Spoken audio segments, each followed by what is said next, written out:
ഫെബ്രുവരി 28 മുതൽ അടിക്ക് തിരിച്ചടി എന്നതായിരുന്നു ഇറാന്റെ നിലപാട്. അമേരിക്ക വെടിനിർത്തൽ പ്രഖ്യാപിച്ചപ്പോൾ ഇറാനും വെടിനിർത്തി.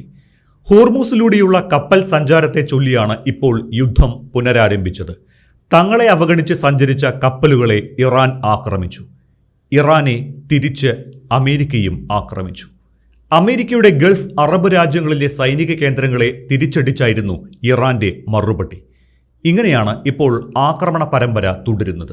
എന്നാൽ ഇതല്ല ഇനിയുള്ള ദിവസങ്ങളിൽ പശ്ചിമേഷ്യയിൽ സംഭവിക്കാൻ പോകുന്നത് എന്നാണ് പുതിയ സൂചനകൾ നൽകുന്നത്.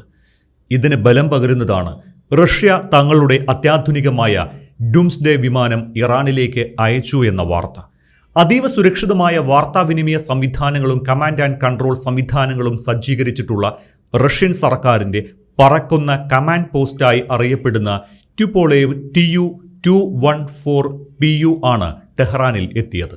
സാധാരണ യാത്രാ വിമാനങ്ങളിൽ നിന്ന് വ്യത്യസ്തമായി യുദ്ധം പോലുള്ള അതീവ ഗുരുതരമായ സാഹചര്യങ്ങളിലും തടസ്സമില്ലാത്ത രീതിയിൽ സൈനിക സംവിധാനങ്ങളുമായുള്ള കമാൻഡ് ഉറപ്പാക്കാൻ സാധിക്കുമെന്നതാണ് ഈ വിമാനത്തിൻ്റെ എടുത്തു പറയേണ്ട പ്രത്യേകത. അതായത് ആണവാക്രമണം പോലുള്ള അതീവ ഗുരുതരമായ പ്രതിസന്ധി ഘട്ടങ്ങളിൽ പോലും ആകാശത്ത് നിന്ന് സൈന്യത്തിന് നേരിട്ട് നിർദ്ദേശങ്ങൾ നൽകാൻ ഈ വിമാനത്തിലെ സംവിധാനങ്ങൾ ഉപയോഗിച്ച് സാധിക്കും. പശ്ചിമേഷ്യയിൽ സംഘർഷം വീണ്ടും സങ്കീർണമായ പശ്ചാത്തലത്തിലാണ് റഷ്യയുടെ ഈ നിർണായക നീക്കം എന്നത് അമേരിക്കയെയും ഞെട്ടിച്ചിട്ടുണ്ട്. ഇറാന്റെ സൈനിക കേന്ദ്രങ്ങൾക്ക് നേരെ US ആക്രമണം ശക്തമാക്കുകയും ഇറാൻ ശക്തമായി തിരിച്ചടിക്ക് തയ്യാറെടുക്കുകയും ചെയ്യുന്ന ഈ ഘട്ടത്തിൽ റഷ്യൻ വിമാനം എത്തിയത് ഭൗമരാഷ്ട്രീയത്തിലെ വലിയ മാറ്റത്തിന്റെ സൂചനയായി വിദഗ്ധർ കണക്കാക്കപ്പെടുന്നു. യുദ്ധത്തിൽ റഷ്യ ഇറാന് പരോക്ഷ പിന്തുണ നൽകുന്നുവെന്ന ആരോപണം നേരത്തെ മുതൽ അമേരിക്ക ഉന്നയിച്ചിരുന്നതാണ്. ഇപ്പോൾ പ്രത്യക്ഷത്തിൽ യുദ്ധത്തിൽ റഷ്യ നേരിട്ട് ഇടപെടുന്നതിന് തുല്യമാണ് പുതിയ നീക്കമെന്നാണ് പൊതുവെ വിലയിരുത്തപ്പെടുന്നത്. ഉക്രൈൻ യുദ്ധത്തിൽ റഷ്യക്കെതിരെയുള്ള ആക്രമണങ്ങൾക്ക് അമേരിക്ക ഉക്രൈനെ സഹായിക്കുന്നതിനുള്ള തിരിച്ചടിയായും റഷ്യയുടെ ഈ നീക്കത്തെ വിലയിരുത്തുന്നുണ്ട്. ബുഷഹർ ഉൾപ്പെടെ ആണവ കേന്ദ്രങ്ങൾ ആക്രമിച്ചാൽ പ്രത്യാഘാതം ഗുരുതരമാകുമെന്നും ഉടനടി നിർത്തണമെന്നും റഷ്യ അമേരിക്കയ്ക്ക് മുന്നറിയിപ്പ് നൽകിയിട്ടുമുണ്ട്. ഹോർമൂസ് തുറക്കാൻ നിശ്ചയിച്ച 1 മാസം എന്ന സമയത്തേക്ക് പോലും അമേരിക്ക ക്ഷമ കാണിച്ചില്ല എന്നും റഷ്യ കുറ്റപ്പെടുത്തിയിട്ടുണ്ട്. ഇറാനിലെ റഷ്യയുടെ ഉന്നതതല ഇടപെടൽ ഈ മേഖലയിലെ രാഷ്ട്രീയ സാഹചര്യങ്ങളെ മാറ്റിമറിച്ചേക്കും. അതിനുള്ള സാധ്യതയാണ് ഇപ്പോൾ കാണുന്നത്. ഇറാൻ നേരിടുന്ന സൈനിക സമ്മർദ്ദങ്ങൾക്കിടയിൽ മോസ്കോയും ടെഹ്റാനും തമ്മിലുള്ള സൈനിക സാങ്കേതിക സഹകരണം ശക്തമാക്കുന്നതിനെക്കുറിച്ചും നിർണായകമായ രഹസ്യാന്വേഷണ വിവരങ്ങൾ പങ്കുവെക്കുന്നതിനെക്കുറിച്ചും ഇവിടെ ചർച്ചകൾ നടന്നിട്ടുണ്ടാകാമെന്നാണ് അന്താരാഷ്ട്ര നിരീക്ഷകർ വിലയിരുത്തുന്നത്. ഇത്തരമൊരു വിമാനം ടെഹ്റാനിൽ എത്തിയത് ഈ മേഖലയിൽ അമേരിക്കയ്ക്കും സഖ്യകക്ഷികൾക്കും വലിയ മുന്നറിയിപ്പാണ് നൽകുന്നത്. സാധാരണ VIP വിമാനങ്ങളിൽ നിന്ന് വ്യത്യസ്തമായി അതീവ അപകട സാധ്യതയുള്ള സാഹചര്യങ്ങളിലും പ്രവർത്തിക്കാൻ പാകത്തിലാണ് Tu-214PU രൂപകൽപ്പന ചെയ്തിരിക്കുന്നത്. ഏതൊരു അടിയന്തര സാഹചര്യത്തെയും നേരിടാൻ സജ്ജമായ ആശയവിനിമയ സംവിധാനങ്ങളാണ് ഈ വിമാനത്തിൻ്റെ പ്രത്യേകത. 2 PS-90A ടർബോഫാൻ എഞ്ചിനുകളുള്ള ഈ വിമാനത്തിന് ഏകദേശം 6500 കിലോമീറ്റർ വരെ ദൂരം ഒറ്റയടിക്ക് പറക്കാൻ സാധിക്കും. മണിക്കൂറിൽ 850 കിലോമീറ്ററാണ് ഇതിൻ്റെ ശരാശരി വേഗത. ഇത്തരം ദൗത്യങ്ങൾക്കായി വിരലിലെണ്ണാവുന്ന Tu-214PU വിമാനങ്ങൾ മാത്രമാണ് റഷ്യ നിർമ്മിച്ചിട്ടുള്ളത്. അതിലൊരു വിമാനമാണ് ഇപ്പോൾ ഇറാന് റഷ്യ നൽകുന്നത്. റഷ്യൻ പ്രസിഡന്റിന്റെയും മറ്റ് ഉന്നത ഉദ്യോഗസ്ഥരുടെയും യാത്രകൾ നിയന്ത്രിക്കുന്ന റോസിയ സ്പെഷ്യൽ ഫ്ലൈറ്റ് സ്ക്വാഡ്രൺ ആണ് ഈ വിമാനങ്ങൾ ഓപ്പറേറ്റ് ചെയ്യുന്നതും. ഇതിനിടയിലാണ് അമേരിക്കയ്ക്കെതിരെ തിരിച്ചടി നടപടികളുടെ 4ാം ഘട്ടം ആരംഭിച്ചതായി ഇറാൻ റവല്യൂഷണറി ഗാർഡ് വ്യക്തമാക്കിയിരിക്കുന്നത്. ഇറാന്റെ ഔദ്യോഗിക വാർത്താ ഏജൻസിയായ IRNAയും ഇക്കാര്യം റിപ്പോർട്ട് ചെയ്തു. കുവൈറ്റിലെ US മിസൈൽ താവളം ലക്ഷ്യമിട്ടാണ് ആക്രമണം നടത്തിയിരിക്കുന്നത്. 2 ഹിമാസ് മിസൈൽ ലോഞ്ചറുകളും മിസൈലുകൾ സൂക്ഷിച്ചിരുന്ന ഗോഡൌണുകളും തീപിടിച്ച് നശിച്ചതായി IRGC അവകാശപ്പെടുന്നു. IRGCയുടെ എയ്റോസ്പേസ് ഫോഴ്സ് കുവൈറ്റിലെ അലി അൽ സാലിം US താവളത്തിലെ ഇന്ധന ടാങ്കറുകളും പാട്രിയറ്റ് വ്യോമ പ്രതിരോധ സംവിധാനവും നശിപ്പിച്ചുവെന്നും അഹമ്മദ് അൽ ജാബർ താവളത്തിലെ FPS സ്ട്രാറ്റജിക് റഡാർ സംവിധാനം ആക്രമിച്ചതായും IRGC പറയുന്നു. ഇറാനെതിരെ അമേരിക്ക ആവർത്തിച്ച് നടത്തിയ നിയമവിരുദ്ധ ആക്രമണങ്ങൾക്ക് മറുപടിയായാണ് ഈ പ്രത്യാക്രമണം. കുവൈറ്റിലെ US സേനയുടെ കേന്ദ്രങ്ങൾ, പ്രതിരോധ മിസൈൽ സംവിധാനങ്ങൾ, ബങ്കറുകൾ, സപ്പോർട്ട് ഗോഡൌണുകൾ എന്നിവ ഡ്രോണുകൾ ഉപയോഗിച്ച് ലക്ഷ്യമിട്ടുവെന്നും IRGC വെളിപ്പെടുത്തുന്നു. ബഹ്റൈനിലെ ഷെയ്ഖ് ഈസ US താവളം ആക്രമിച്ചതായും IRGC പറയുന്നുണ്ട്. ഇതിനു പുറമെ ഇറാന്റെ നിയന്ത്രണത്തിലുള്ള ബന്ദർ അബ്ബാസിൽ അമേരിക്കൻ ഡ്രോൺ വെടിവെച്ചിട്ടതായും ഇറാൻ അവകാശപ്പെടുന്നു. US നിർമ്മിത ചാവേർ ഡ്രോണായ ലൂക്കാസ് ആണ് വെടിവെച്ചിട്ടത് എന്ന് തസ്നീം വാർത്താ ഏജൻസി റിപ്പോർട്ട് ചെയ്തിട്ടുണ്ട്. അതേസമയം തങ്ങളുടെ മണ്ണിലെ അമേരിക്കൻ സൈനിക കേന്ദ്രങ്ങളിലേക്ക് ഇറാൻ അയച്ച 4 മിസൈലുകൾ തകർത്തതായി ജോർദാൻ പറയുന്നു. രാജ്യത്തിന്റെ ഔദ്യോഗിക വാർത്താ ഏജൻസിയായ പെട്ര വഴിയാണ് ജോർദാൻ സൈന്യം ഇക്കാര്യം അറിയിച്ചത്. സംഭവത്തിൽ ആളപായമോ നാശനഷ്ടമോ ഉണ്ടായിട്ടില്ല എന്നാണ് റിപ്പോർട്ട്. താൽക്കാലിക വെടിനിർത്തൽ പ്രഖ്യാപിച്ച് സമാധാനത്തിലേക്ക് നീങ്ങാൻ ധാരണയുണ്ടാക്കിയ ശേഷം ആക്രമിച്ചു എന്നതാണ് ഇറാന്റെ പരാതി. അതുകൊണ്ട് എപ്പോൾ ആക്രമണം നിർത്തണമെന്ന് തങ്ങൾ തീരുമാനിക്കുമെന്നാണ് ഇറാൻ ഇപ്പോൾ എടുത്തിരിക്കുന്ന നിലപാട്. അതായത് അമേരിക്ക ആക്രമണം നിർത്തിയാലും ഇറാന്റെ ഡ്രോണുകളും മിസൈലുകളും ഗൾഫ് രാജ്യങ്ങളുടെ മാനത്ത് കൂടി പറക്കുമെന്ന് സാരം. യുദ്ധം വീണ്ടും പൊട്ടിപ്പുറപ്പെട്ടതോടെ അതിന്റെ കാരണവും ശ്രദ്ധാകേന്ദ്രമാവുകയാണ്. ഇറാൻ ഭരണകൂടത്തെ ഇല്ലായ്മ ചെയ്യൽ, ഇറാന്റെ ആണവ പദ്ധതി തകർക്കൽ എന്നിവയായിരുന്നു ഫെബ്രുവരി 28 തുടങ്ങിയ യുദ്ധത്തിന്റെ കാരണമായി അമേരിക്ക പറഞ്ഞത്. ഇറാന്റെ മിസൈൽ പ്രഹരപരിധി കുറയ്ക്കണമെന്ന് ഇസ്രായേലും ആവശ്യപ്പെട്ടു. ഇതൊന്നും നടക്കാതെ തന്നെ വെടിനിർത്തലും ധാരണാപത്രവും ഒക്കെയായി യുദ്ധം ഒടുങ്ങിയിരുന്നു. ഇറാനെ തകർത്തുകളയാം എന്ന് കരുതിയ അമേരിക്കയ്ക്ക് വെല്ലുവിളിയായി ഉയർന്നത് ഹോർമൂസ് കടലിടുക്ക് എന്ന ഇറാന്റെ ആയുധമാണ്.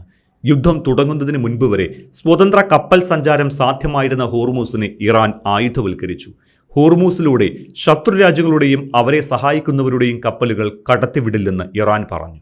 ഹോർമൂസ് ഇറാന്റെ നിയന്ത്രണത്തിലായതോടെ ചൈന, ഇന്ത്യ, പാകിസ്ഥാൻ എന്നീ രാജ്യങ്ങളുടെ കപ്പലുകൾക്ക് മാത്രം സ്വതന്ത്ര സഞ്ചാരം ഉറപ്പിച്ചു. ലോക ഊർജ്ജ ആവശ്യത്തിന്റെ 20% കൈകാര്യം ചെയ്യുന്ന ഹോർമൂസ് അടഞ്ഞതോടെ മിക്കവാറും എല്ലാ രാജ്യങ്ങളിലും വിലക്കയറ്റമുണ്ടായി. ട്രംപിന് മേൽ സമ്മർദ്ദം വന്നു. അമേരിക്കയിൽ നവംബറിൽ സെനറ്റ് തെരഞ്ഞെടുപ്പിന്റെ സമ്മർദ്ദവും ട്രംപിന് മേൽ കടുത്തു. അങ്ങനെയാണ് ട്രംപ് വെടിനിർത്തലിലേക്ക് എത്തിയത്. അപ്പോഴേക്കും യുദ്ധത്തിന്റെ ഫോക്കസ് ഹോർമൂസ് ആയിക്കഴിഞ്ഞിരുന്നു. ഇറാൻ പറയുന്നിടത്തെല്ലാം ഒപ്പിടാം, പക്ഷേ ഹോർമൂസ് തുറന്നു തന്നെ ഇരിക്കണമെന്ന് പറയുന്ന അവസ്ഥയിലായി ട്രംപ്. കടലിൽ മൈനുകൾ സ്ഥാപിച്ച് ഇറാൻ വിരട്ടിയപ്പോൾ ഇറാനെ പൂട്ടാനായി അമേരിക്ക നാവിക ഉപരോധം ഏർപ്പെടുത്തി. ഇറാൻ തുറമുഖത്ത് നിന്ന് ഒരു കപ്പലും ഹോർമൂസ് കടക്കില്ല. ഒരു കപ്പലിനെയും ഇറാൻ തുറമുഖത്തേക്ക് വിടുകയുമില്ല. ഈ തരത്തിൽ ഏർപ്പെടുത്തിയ ഉപരോധവും ഏശിയില്ല. നിരവധി കപ്പലുകൾ കടന്നുപോയി. ചില കപ്പലുകളെ അമേരിക്ക ആക്രമിച്ചു. അത്തരം ആക്രമണത്തിൽ ഒരു ഇന്ത്യൻ നാവികൻ കൊല്ലപ്പെടുകയും ചെയ്തു. സമാധാന ശ്രമങ്ങൾക്ക് ശ്രമിക്കുമ്പോഴും ഹോർമൂസിനെ പ്രധാന ആയുധമാക്കാൻ ഇറാൻ ശ്രദ്ധിച്ചിരുന്നു. യുദ്ധം അവസാനിപ്പിക്കാൻ അമേരിക്ക മുന്നോട്ട് വെച്ച നിബന്ധനകളെ പലവട്ടം തള്ളി ഇറാൻ. തങ്ങളുടെ നിബന്ധനകൾ ഒരു തവണയെ ഇറാൻ മധ്യസ്ഥരായ പാകിസ്ഥാൻ വഴി നൽകിയുള്ളൂ.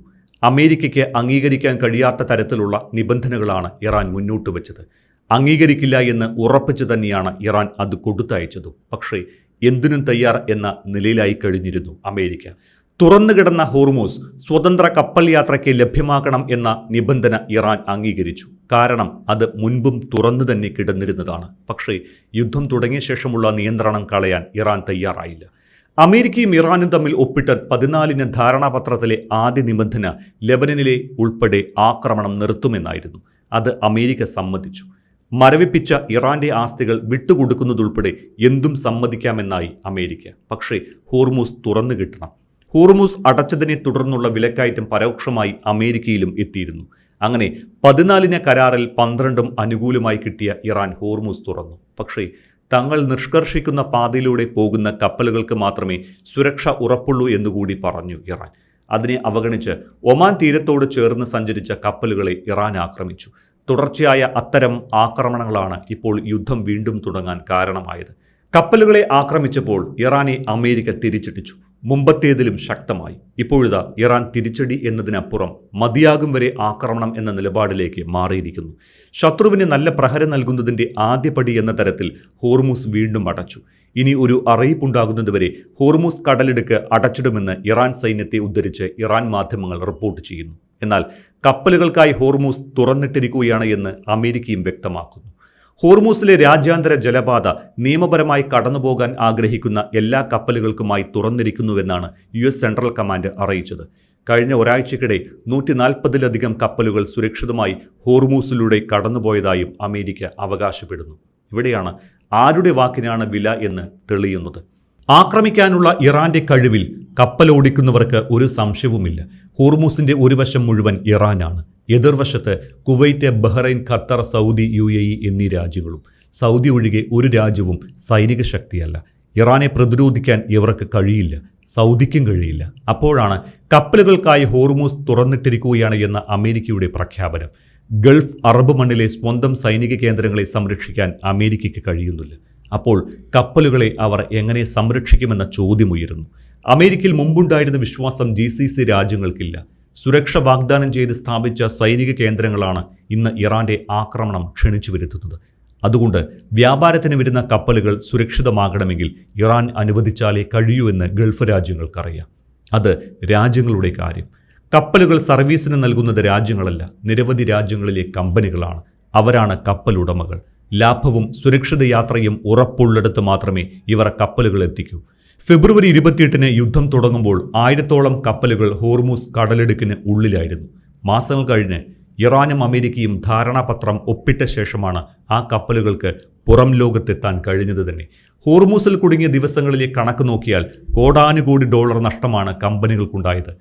എത്ര നാൾ വ്യാപാരം നടത്തിയാൽ ആ നഷ്ടം നികത്താനാകുമെന്ന് ആലോചിച്ച് നിൽക്കവെയാണ് വീണ്ടും ഹോർമൂസ് അടയുന്നത്. കപ്പൽ യാത്രയിലെ നഷ്ടം പരിഹരിക്കാൻ കപ്പലുകളെ ഇൻഷുർ ചെയ്യുന്നു. സുരക്ഷ ഉറപ്പുള്ള പാതകളിലെ സഞ്ചാരത്തിന് മാത്രമേ ഇൻഷുറൻസ് കമ്പനികൾ അവരുടെ സേവനം നൽകൂ. അപകട സാധ്യത കൂടുന്തോറും ഇൻഷുറൻസ് പ്രീമിയവും കൂടും. എന്നാൽ അപകടമുറപ്പായ പാതയിലെ സഞ്ചാരത്തിന് ഇൻഷുറൻസ് നൽകാൻ കമ്പനികൾ തയ്യാറാകില്ല. ഇൻഷുറൻസ് ഇല്ലാതെ കപ്പലുടമകളും വ്യാപാരത്തിന് കപ്പലുകൾ വിട്ടുകൊടുക്കില്ല. വസ്തുത ഇതായിരിക്കെ ഹോർമൂസ് തുറന്നു കിടക്കുകയാണ് എന്ന അമേരിക്കൻ പ്രഖ്യാപനം ആരും മുഖവിലക്കെടുക്കില്ല. വാണിജ്യ കപ്പലുകൾക്ക് സുരക്ഷ ഒരുക്കുമെന്ന് പറയുന്ന അമേരിക്കയ്ക്ക് ഇറാന്റെ മിസൈലുകളിൽ നിന്ന് സ്വയം രക്ഷ ഒരുക്കേണ്ടി വരുന്ന അവസ്ഥയാണ് ഇപ്പോൾ.